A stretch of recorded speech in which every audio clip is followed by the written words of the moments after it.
शांति। आप सभी रूहानी सितारों का इस दिव्य और भव्य यात्रा में हृदय से स्वागत है। ओम शांति। क्या आप जानते हैं कि सफलता कोई इत्तेफाक नहीं बल्कि एक रूहानी कला है। आज का सत्र हमें सफलता मूर्त बनने का गुप्त मंत्र सिखाता है। मेरे प्यारे मित्रों, बाबा आज हमें एक योद्धा की तरह तैयार कर रहे हैं। वे कहते हैं कि जैसे युद्ध के मैदान में एक हाथ में तलवार और दूसरे में ढाल चाहिए, वैसे ही हमें संग्राम और संग्रह की दो शक्तियों का संतुलन बनाना है। अगर आप इस रूहानी परिवर्तन के लिए तैयार हैं, तो चलिए शुरू करते हैं। ओम शांति। आज परम पिता, परमात्मा, परम शिक्षक, परम सद्गुरु शिव बाबा की अव्यक्त मुरली है। 12 मार्च 1972 की। आज की मुरली में बाप दादा हमें सफलता मूर्त बनने का दिव्य ब्लूप्रिंट दे रहे हैं। साथ ही साथ दास्ता की बेड़ियों को तोड़कर स्वराज्य अधिकारी बनने की प्रेरणा दे रहे हैं।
बाबा मुरली की शुरुआत में ही प्रश्न पूछते हैं कि अपने को सदा सफलता मूर्त समझते हो?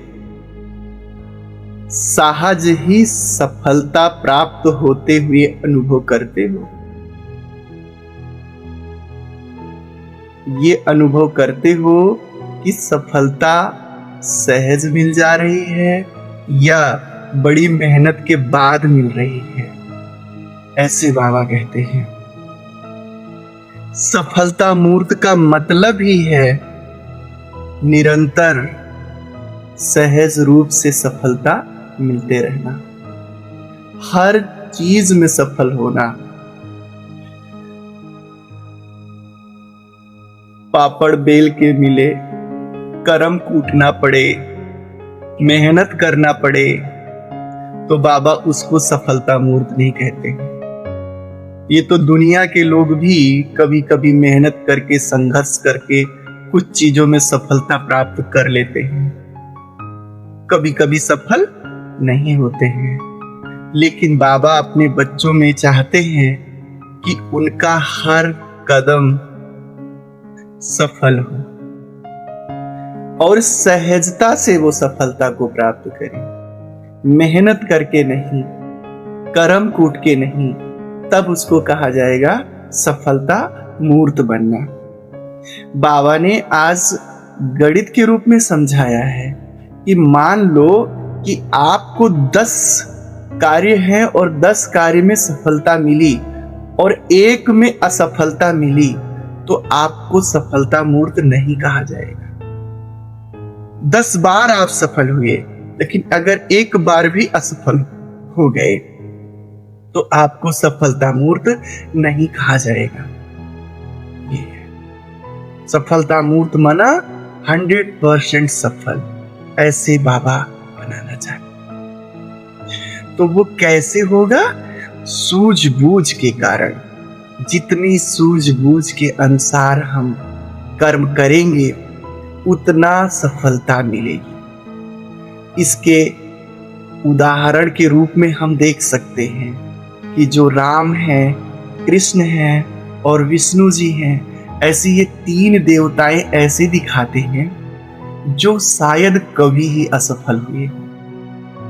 चाहे इनकी शक्ति शत्रु पक्ष के बराबर थी या कम थी, या शत्रु पर विजय प्राप्त करना बिल्कुल असंभव जैसा था, लेकिन तब भी इन्होंने अपने सूझबूझ के द्वारा हर बार क्या किया? सफलता प्राप्त किया। हिरण्याकश्यप जैसे लोगों को लग रहा था कि हमें तो कोई असफल कर ही नहीं कर सकता, हम सबको भी लगता था, लेकिन विष्णु ने उसका सूझबूझ के द्वारा जो है तोड़ निकाल लिया। कृष्ण, ऐसे बहुत से युद्ध कृष्ण के हुए हैं जहां लगता था इतनी बड़ी सेना के समक्ष ये क्या कर सकेंगे, लेकिन सूझबूझ के द्वारा ये सफलता मूर्त रहे। राम भी ऐसे रावण के समक्ष कुछ नहीं थे, लेकिन सफलता मूर्त हुए। तो सफलता मूर्त बनने का आधार ही है दिव्य बनना, श्रेष्ठ बनना, बाबा की श्रीमत पे चलना और सूझबूझ के अनुसार आगे बढ़ना। बाबा आज की मुरली में इसी सारी बात को बता रहे हैं कि वो कौन कौन सी बातें हैं जिनको हम ध्यान रख करके हम सदा के लिए सफलता मूर्त हो सकते हैं।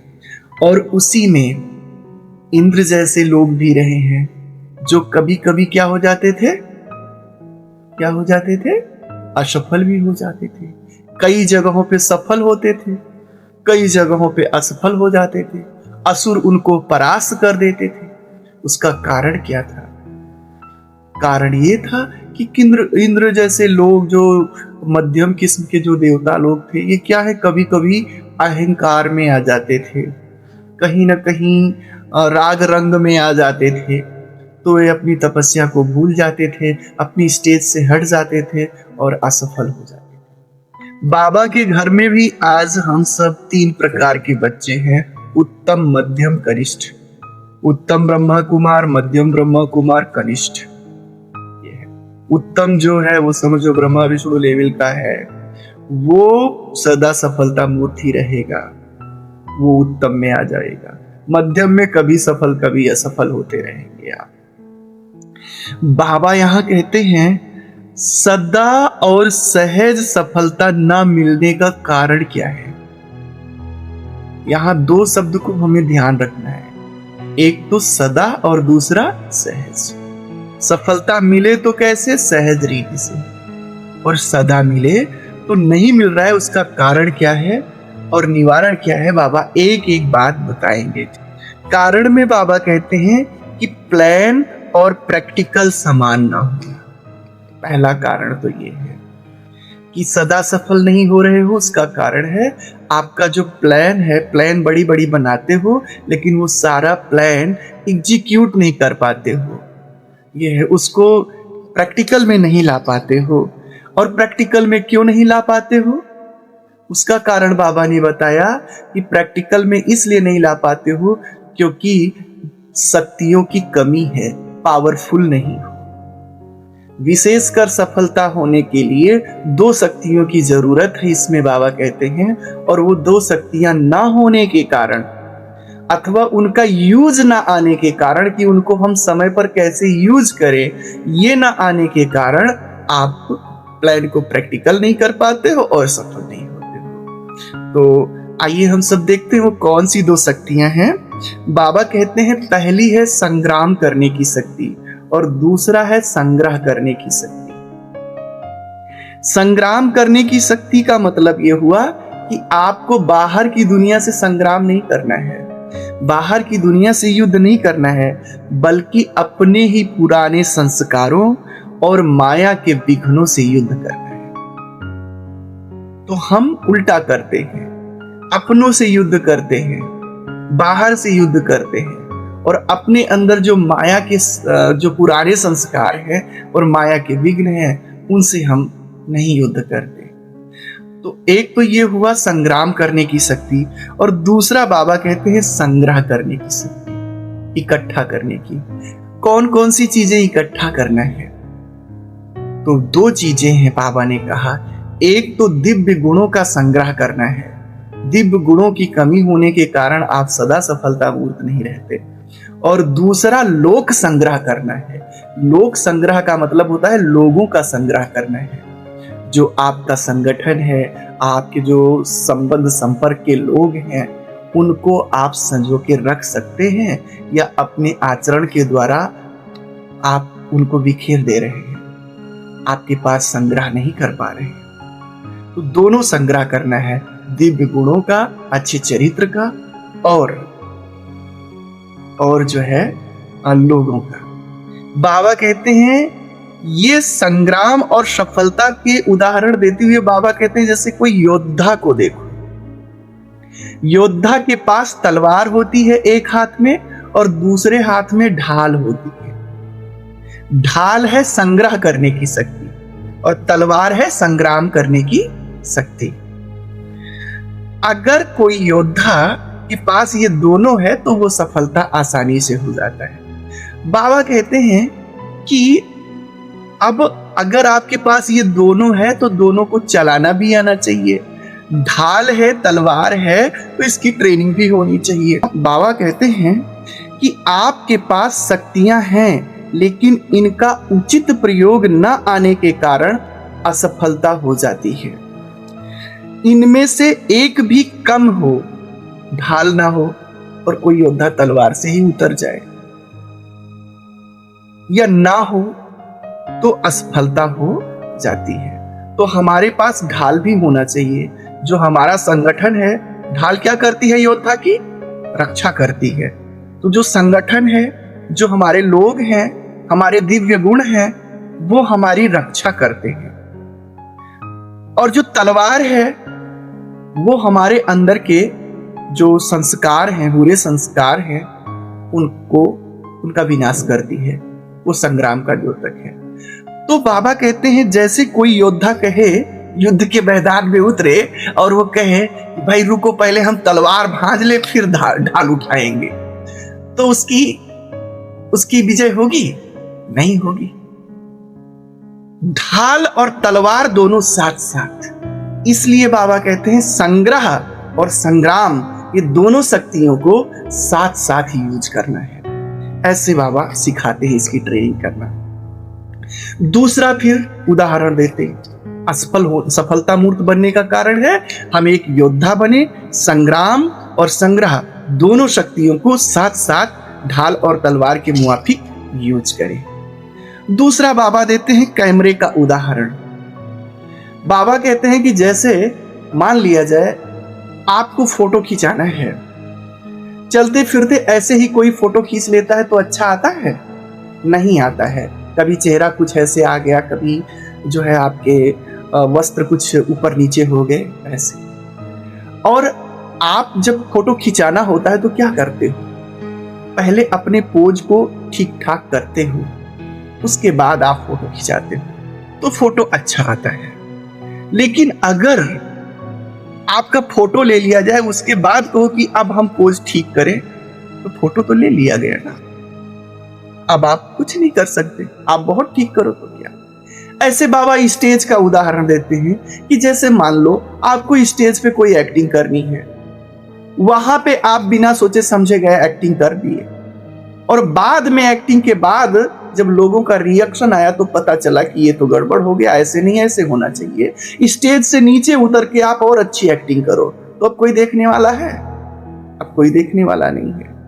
तो बाबा यहाँ ऐसे कहते हैं ये जो सृष्टि नाटक का बेहद का कैमरा है, इसमें रीटेक का ऑप्शन नहीं है कि एक बार आपका फोटो खींच गया और कुछ गड़बड़ आया तो दोबारा को पुनः रीटेक ले ले, ऐसा संभव नहीं है। इसलिए असफल होने का एक कारण और होता है, वो ये होता है कि हम बिना सोचे समझे एक्शन में उतर जाते हैं। बाबा कहते हैं, तरीका बताते हैं कि रुको, कोई प्रतिक्रिया देने से पहले आप रुको, 1 मिनट के लिए पॉज लो। उसके बाद स्टेज चेक करो क्या हमारे पास संग्रह संग्राम दोनों की शक्तियां हैं, दिव्य गुणों की स्टेज में स्थित है। अपने स्वमान को चेक करो कि मेरी आंतरिक मानसिक अवस्था कैसी है। और चेक करने के बाद अब आप स्टेज पे स्थिर हो गए, आपने सोच समझ लिया है। अब आप कर्म करो, अब आप प्रतिक्रिया दो, तो रिजल्ट क्या होगा? सफलता मूर्त होगा। तो बाबा कहते हैं जैसे कैमरे में पहले फोटो लेते समय ठीक ठाक होया जाता है, उसी प्रकार से हर प्रतिक्रिया देने से पहले 3 स्टेप रुकना है, स्टेज को अपने संवारना है और फिर तीसरे नंबर पे प्रतिक्रिया देनी है, तो आपका रिजल्ट सदा सही रहेगा। फिर बाबा कहते हैं 3 भूमिकाएं सदा साथ साथ। ये एक तरफ से बता रहे हैं विधियां। पहली विधि हो गई दोनों शक्तियों का समन्वय, दूसरी विधि हो गई कैमरे की तरीका से अलर्टनेस, तीसरी विधि बाबा बता रहे हैं कि आपकी 3 भूमिकाएं हैं और तीनों भूमिकाएं साथ साथ हों। कल की मुरली में भी बाबा ने इस पे कुछ इशारा दिया था। बाबा कहते हैं जैसे त्रिमूर्ति बाप के 3 कर्तव्य हैं, ऐसे आपके भी 3 कर्तव्य हैं, स्थापना, पालना और विनाश। तो आप ये ना समझो कि अभी स्थापना कर रहे हैं फिर बाद में विनाश करेंगे, मतलब एक के बाद एक नहीं करेंगे। आपकी ये तीनों प्रक्रियाएं साथ साथ चलती रहें। बाबा तो इसमें कहते हैं कि भाई दिव्य गुणों की स्थापना करनी है, अपने अंदर के जो बुरे स्वभाव संस्कार हैं उनका विनाश करना है, और जो दिव्य गुण जिनकी अपने स्थापना कर दिया उनकी फिर आपको पालना भी करनी है। इसको हम और ऐसे समझें, प्रकृति भी ये सारा काम करती रहती है। प्रकृति में जैसे सृष्टि कैसे बनेगी, कैसे चलेगी, क्या होगा, ये सृष्टि तीनों काम साथ साथ कर रही है। ऐसा नहीं कि स्थापना अलग हो रहा है। हाँ, इनका जो है दर कभी कभी घट बढ़ सकती है कि स्थापना तेजी से हो रहा है, विनाश धीमे से हो रहा है, लेकिन तीनों काम साथ साथ होते हैं। जैसे कि कहीं पर कोई वृक्ष सूख गया है तो उसका अपघटन होकर धीरे धीरे उसका विनाश हो रहा है, तो प्रकृति कहीं पर दूसरा वृक्ष क्या कर रही है? उगा रही है। तो कहीं पर जो उग चुका है उसकी क्या कर रही है? पालना कर रही है। ये तीनों जो है कार्य प्रकृति के साथ साथ चल रहे हैं, इसलिए देखो ये सृष्टि बनी हुई है।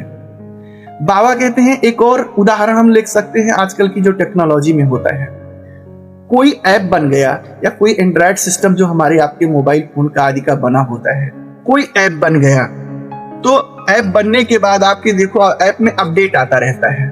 अपडेट होने का मतलब वो जो बना था वो आपने स्थापना हो गई, लेकिन स्थापना के बाद जो डेवलपर है, जो बनाने वाला है, वो रुका नहीं, उसमें और अच्छा क्या हो सकता है, और अच्छा क्या हो सकता है, उसको पालना दे रहा है, डेवलप करके पालना दे रहा है। और जब पालना करके वो डेवलप हो गया नया वर्जन, तो फिर क्या कर रहा है? कहता है अब इसको इंस्टॉल करो, उसको आप अपडेट कर देते हो, अर्थात नए वाले की आपने अपडेट कर दिया और पुराना वाला अपने आप क्या हो गया? विनाश हो गया। तो स्थापना, पालना और विनाश टेक्नोलॉजी के माध्यम में भी देखो आजकल ये कंटिन्यू ये कार्य साथ साथ हो रहे। अगर ये कंटिन्यू साथ साथ ना रहे होते तो आज इतना विकास ना होता। तो ऐसे हमें अपने जीवन में भी ये तीनों कार्य सदा साथ साथ करते रहने हैं। ये है, हमें संगठन में लोगों को जोड़ना है, स्थापना का कार्य, जो जुड़ गए हैं लोग उनकी पालना करना है, और जो जुड़े हुए हैं लेकिन धीरे धीरे देख लिया गया कि ये नहीं है, तो विनाश करने का मतलब जा रहे तो जाने दो। ज्यादा लघु पिछू बन के उनको आप करोगे तो अपनी भी स्थिति क्या कर लोगे? खराब कर लोगे। आप ज्यादा समझौता नहीं कर सकते किसी से, एक लिमिट होती है। ये है, वो विनाश का कार्य में आ गया। तो ये तीनों काम करना है। ये है, स्क्रीनिंग भी करते रहना है, संगठन बढ़ाते भी रहना है, घटाते भी रहना है, पालना भी करता रहना है, वो सब चलता रहे, ऐसे तीनों साथ साथ चलती रहे। ऐसे अपने जीवन में जो दिव्य गुण हैं ऐसे हैं, उनको भी इनहेंस करते रहना है, रुकना नहीं है जब तक जीवन है ऐसे। तो बाबा कहते हैं ये तीनों कार्य अगर आप करते रहेंगे, तीनों भूमिकाएं अगर आपकी साथ साथ चलती रहेंगी, तो फिर क्या होगा? आपका चरित्र, आपका व्यक्तित्व दिनों दिन शक्तिशाली बनता जाएगा और आप सफलता मूर्त बन जाते हैं। बाबा कहते हैं पालना का आज विशेष उदाहरण दे रहे हैं। पालना कैसे करना है इसके बारे में बाबा बताते हैं। पालना के लिए भाई बहन के रोल से परे जाकर जगत पिता और जगत माता की भूमिका को स्वीकार करो। अगर आप भाई बहन ही मानोगे तो भाई बहन माना इक्वल इक्वल, तो एक दूसरे की कमियों को गलतियों को समा नहीं पाओगे। इसलिए पालना करने के लिए थोड़ा अपने आप को ऊपर उठाओ, जगत पिता और जगत माता के रूप में टिको, तब आप पालना कर सकोगे। बाबा कहते हैं जैसे एक माता अपने बच्चों की कमियों को नहीं देखती, उसे सुधारने का लक्ष्य रखती है। बच्चे में तो छोटे में बहुत कमियां होती हैं, वैसे ही हम भी आत्माओं को उनकी कमजोरियों के बावजूद भी, जानते हैं कमजोरियां हैं, उसके बावजूद भी रूहानी दृष्टि से पालना देनी है। और ये तभी हो सकेगा जब हम अपने आप को थोड़ा सा इनसे ऊपर उठाएंगे। अगर कहीं गार्जियन के रूप में नहीं रहे, माता पिता भाई भाई के हैं, भाई बहन है, ये भाव होता है ना, तो कंपटीटर हो जाते हैं हमारे, वो फिर हम पालना नहीं कर सकेंगे। तो इसके लिए बाबा इसी दृष्टि हमको देखते हैं। और बाबा एक और बात कहते हैं पालना के लिए कि सोल को देखो, रोल को मत देखो। ऐसे जब हम किसी चीज को देखते हैं तो उसका रोल दिखाई देता है कि ये गलत कर रहा है, ये ऐसे कर रहा है, वो ऐसे कर रहा है, और उसके अंदर के दोष दिखाई देते हैं। बाबा कहता है ये दो चीज दिखाई दिए, अब आप फिल्टर लगा दो। जैसे फिल्टर लगाते हैं ना तो रूप रंग सब बदल जाता है। मोबाइल की फोटो पे भी फिल्टर लगाते हैं, आप सब जानते होंगे, तो थोड़ा सा अच्छा बन जाता है। तो ऐसे फिल्टर लगाओ सोल कॉन्शियसनेस का, कि ये आत्मा है और ये तमो प्रधान पार्ट बजा रही है। ये आत्मा है, बाबा का बच्चा है, ब्रह्मा कुमार है, लेकिन ये इसको जो है दास बनना है ना, तो दास वाला पार्ट बजा रही है। ऐसे ब्रह्मा बाबा भी कभी कभी जब बच्चे हो जाते थे, कहते शिकायत करते थे तो जाके दिखाते थे, कहते थे उसको दासी बनना है इसलिए वो ऐसा कर रही है, तुमको भी बनना हो तो तुम ऐसे करो, है ना। तो बाबा कहते हैं उसको सोल को देखो, रोल को और उसके दोष को मत देखो, तो फिर आपकी दृष्टि शुद्ध हो जाएगी और आप संबंध संपर्क में रहते हुए भी अपनी स्थिति को कायम रख सकेंगे, खराब नहीं करेंगे। बाबा आज विशेष उदासी का कारण बताते हैं कि बाबा के बच्चे उदास कैसे हो सकते हैं। उसका कारण है क्योंकि वे कभी कभी माया की और प्रकृति की गुलामी को स्वीकार कर लेते हैं। बाबा कहते हैं उदास वही होता है जो माया और प्रकृति का दास होता है। माया किसे कहा जाएगा? सत्य बात तो यह है, हम सब जानते हैं, ये बिंदु जो बोला गया वो हम सब जानते हैं, लेकिन हम ये मानते ही नहीं कि हम माया के वशीभूत हैं। माया माना भ्रम, माया माना मिसअंडरस्टैंडिंग। अगर ये मानो, ये तो कहते हैं अहंकार, ऐसे वहम, अगर ये सारी चीजें के तहत हमारा एक्शन हो रहा है तो हमें स्वीकार कर लेना चाहिए कि माया के हम वशीभूत हैं। अभी थोड़ा सा हमारा जो कार्यक्रम होना चाहिए, क्रियाकलाप होना चाहिए, बोलबानी होनी चाहिए, बहुत कम के होनी चाहिए। माया हम पे हावी है, लेकिन हम जानते हैं हम मिसअंडरस्टैंड है, अहंकार में है, वहम में है, भ्रम में है, हम ये जानते हैं, लेकिन फिर भी हम ये मानते ही नहीं कि हम माया हम पे अटैक किए हुए है। ये है तो माया को केवल माया ना समझे, बल्कि कुछ नए नए शब्द दें ऐसे। तो अगर आप भ्रम के तहत, जैसे इंद्र क्यों हार जाता था? अहंकार के तहत जाके भिड़ गया, हार गया। राम कृष्ण और विष्णु आदि हमेशा जीते, हमेशा सदा सफलता मूर्त। क्यों? कभी अहंकार नहीं, सूझ और बूझ के साथ, विश्व कल्याण के साथ, इसलिए हमेशा जीते ये। ऐसे बाबा कहते हैं यदि आप माया व प्रकृति के वश में होते हैं तो भविष्य में दास व दासी के संस्कार ले जाएंगे, पक्का हो गया ये। ऐसे अगर आप माया के प्रकृति के वशीभूत होते हैं तो भविष्य में दास और दासी के संस्कार ले जाएंगे। तो फिर फायदा क्या हुआ?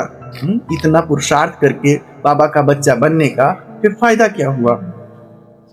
जब आप माया या प्रकृति से प्रभावित होते हो तो उस समय अपना स्वराज्य खो बैठते हो। जब प्रभावित हुए खो बैठे, तो ऐसे समय के राजा बनोगे जहां पे आपके शत्रु आप पे आक्रमण करते रहेंगे। कुछ दिन के लिए राज्य पाओगे, फिर हरा देंगे, तो फिर जीत जाओगे, फिर राज्य सिंहासन। ऐसे आपका राज्य वहां पे स्थिर नहीं रहेगा, जैसे यहाँ पे नहीं स्थिर है, वहां पे भी नहीं स्थिर रहेगा। तो ऐसे जो यहाँ दास है वो वहां दास ही होगा। ये है, अभी पक्का मान के चले। इसलिए, और जो यहाँ पे स्वराज्य अधिकारी है वो वहां पर भी राज्य अधिकारी होगा, ऐसे बाबा कहते हैं। और आज एक विशेष बात बाबा ने बताया कि अपदीपो भव, अपने शिक्षक स्वयं बनो, अपने गुरु स्वयं बनो। ये है, शुरू शुरू में जब आप छोटे होते हैं तब आपको केयर करने के लिए, आपको समझाने के लिए, सिखाने के लिए लोग होते हैं। ये है, बड़े होने के बाद अपने दीपक स्वयं बनना होता है। ऐसे इसके आस में न रहो कि कोई सपोर्ट करे। बाबा कहते हैं सपोर्ट का इंतजार मत करो। अगर उतने के बाद भी कोई कर रहा है तो थैंक है उस बाबा को कि उसने किसी को निमित्त बनाया है, किसी के दिमाग में डाल दिया मेरा सपोर्ट करे। नहीं कर रहा है तो आप किसी पे क्लेम नहीं कर सकते कि आप मेरा क्यों नहीं कर रहे हो। बाबा कहते हैं अपनी कमियों और कमजोरियों को स्वयं पहचानो। अगर आपको अच्छा बनना है तो, नहीं बनना है तो दूसरे की कमियों को देखो, केवल मुंह से बने रहो अच्छा। ऐसे अपनी कमी कमजोरियों को स्वयं पहचानो, क्योंकि अगर दूसरा बताएगा तो मानोगे नहीं, उससे लड़ाई लड़ोगे। तो हो सकता है कि बतावे ना, तो अपनी कमियों को खुद ही पहचानो। दूसरे से क्यों आस रखते हो कि कोई आपको बतावे। बाबा कहते हैं यह अकेले का रास्ता है जो अध्यात्म मार्ग है। कहते हैं ना, प्रेम गली अति साकरी, तामे दऊ न समाए। प्रेम की गली बड़ी सकरी होती है, उसमें दो लोग साथ में हाथ देके नहीं चल सकते, आगे पीछे चल सकते हैं। ऐसे अध्यात्म का रास्ता भी बहुत ही सकरा होता है, उसमें दो लोग साथ नहीं चल सकते। तो कोई दूसरा आपकी केयर करे, कोई दूसरा आपकी कमी कमजोरियों को बतावे, ये नहीं हो सकता। कोई दूसरा आपका सपोर्ट करे, ये नहीं हो सकता। हो रहा है तो ठीक है, बाबा को धन्यवाद है। इसलिए बाबा कहते हैं अपने ऊपर खुद नजर रखो। आपकी उन्नति, आपकी चेकिंग आपके परिवर्तन पर निर्भर है। उन्नति अवनति के जिम्मेदार आप स्वयं हो। अगर केयर करोगे तो आपका सद परिवर्तन आएगा, नहीं केयर करोगे तो गड़बड़ परिवर्तन आएगा। ये आप पर निर्भर है, इसके लिए दोषी आप हैं और कोई नहीं है। आप ये ना कहो कि आपने हमें बताया नहीं। तो इस प्रकार से आज बाबा ने सदा सफलता मूर्त बनने के लिए 4 धारणाएं हम सबको दी। पहला, तलवार और ढाल दोनों, अर्थात संग्रह करने की शक्ति और संग्राम करने की शक्ति, दोनों धारण करना है और दोनों का एक साथ ही यूज करना है। जैसे एक योद्धा ट्रेनिंग लेता है कि कैसे साथ में चलाया जाए, ऐसे दोनों को हमें ट्रेनिंग लेनी है, अपने आप को ट्रेनिंग देनी है। दूसरा, जो हमारे 3 रोल हैं, स्थापना, पालना और विनाश, इसको हमें एक साथ करना है। अपडेट करना, डेवलप करना और इंस्टॉल करना, और जो इंस्टॉल से पहले से था उसको विनाश करना, ये अपने आप हमें करना है। और तीसरा, माया और प्रकृति का गुलाम नहीं बनना है, अपितु माया का मालिक बनना है। चौथा, बाबा कहते हैं हमेशा कोई भी रिएक्शन देने से पहले अपनी स्टेज को चेक करना है। जैसे फोटो खिंचाते समय अपने आप को चेक करते। ओम शांति।